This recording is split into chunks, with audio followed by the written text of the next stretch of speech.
Viewers, আজকে আমি ফটোশপের ভিন্ন ভিন্ন 3টি টিক্স শেয়ার করব।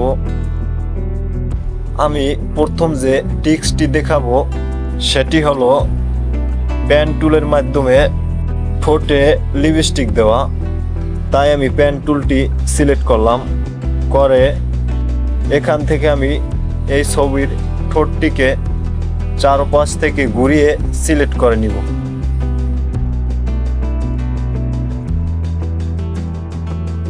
আমার সিলেক্ট করা শেষ। এখন আমি এই সিলেকশনের ভিতরে মাউসের রাইট বাটন ক্লিক করে মেক সিলেকশনের উপরে একটি ক্লিক করলাম। এখন আমি লেয়ার অপশন থেকে একটি নতুন লেয়ার নিয়ে নিলাম। এখন আমি চলে গেলাম টুল বক্সের ভিতরে, কালার যে বক্সটি আছে সেটি আমি ক্লিক করলাম। এখান থেকে একটি কালার আমি দিয়ে দিলাম। এখন আমি চলে যাব ব্রাশ টুলে। ব্রাশ টুলের অধীনে উপরে থাকা অপাসিটি এবং ফ্লো 100% করে দিব। এরপর আমি সিলেকশনের ভিতরে ব্রাশটি করে নিলাম। ব্রাশ করা শেষে আমি চলে গেলাম লেয়ার বক্সে। লেয়ার বক্স থেকে নর্মাল করা আছে, সেখান থেকে আমি সফট লাইট করে দিলাম। এরপর আমি কন্ট্রোল ইউ দিয়ে এরকম একটি বক্স ওপেন করলাম। এখান থেকে আমি কালারটিকে আমার ইচ্ছা মতো চেঞ্জ করে নিতে পারবো।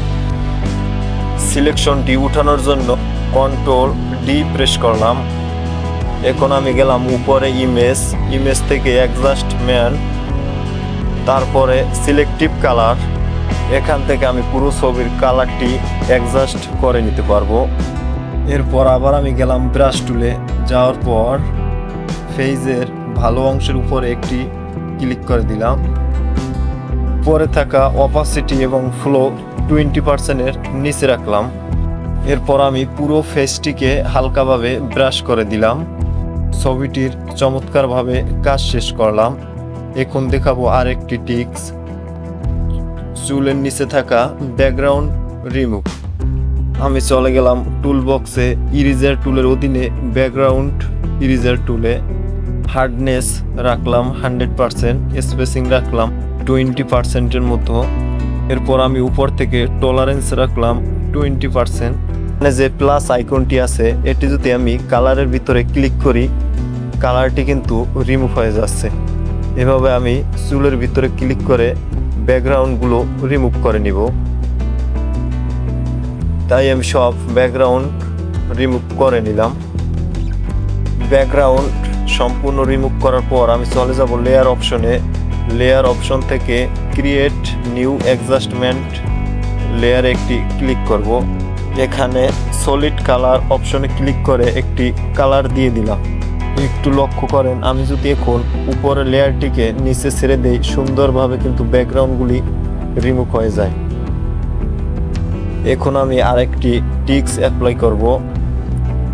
ছবিতে থাকা কিছু ব্রণের দাগ রয়েছে, সেগুলোকে আমি হিলিং ব্রাশ টুলের মাধ্যমে দাগগুলি রিমুভ করে দিব। তাই আমি টুলবার থেকে হিলিং ব্রাশ টুলটি সিলেক্ট করলাম। কিবোর্ডে থাকা ফার্স্ট ব্র্যাকেট এবং সেকেন্ড ব্র্যাকেট ক্লিক করে ব্রাশটি বড় ছোট করে নিতে পারবেন। তারপর আমি কিবোর্ড থেকে অল্ট বাটন ক্লিক থাকা অবস্থায় ফেজের ভিতরে ক্লিক করলেই কিন্তু ব্রণের দাগগুলি চলে যাচ্ছে। এভাবে আমি দাগগুলি রিমুভ করে নিলাম। আমার কাজটি শেষ। এখন আমি চলে যাব উপরে থাকা ইমেজ থেকে অ্যাডজাস্টমেন্ট, এরপরে সিলেক্টিভ কালার বক্স ওপেন করে এভাবে অ্যাডজাস্ট করে নিতে পারবো। তারপর আমি ছবিটি স্মুথলি করার জন্য আবার টুল বক্স থেকে ব্রাশ অপশনে সিলেক্ট করে ব্রাশ করে নিব। আগের মতো উপরে থাকা অপাসিটি এবং ফ্লো 20%-এর নিচে রাখলাম। এরপর আমি সুন্দর মতো ফেজে ব্রাশটা করে দিলাম।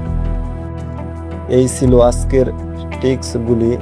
যদি ভিডিওটি ভালো লাগে থাকে তাহলে অবশ্যই লাইক কমেন্ট করতে কিন্তু ভুলবেন না। খোদা হাফেজ।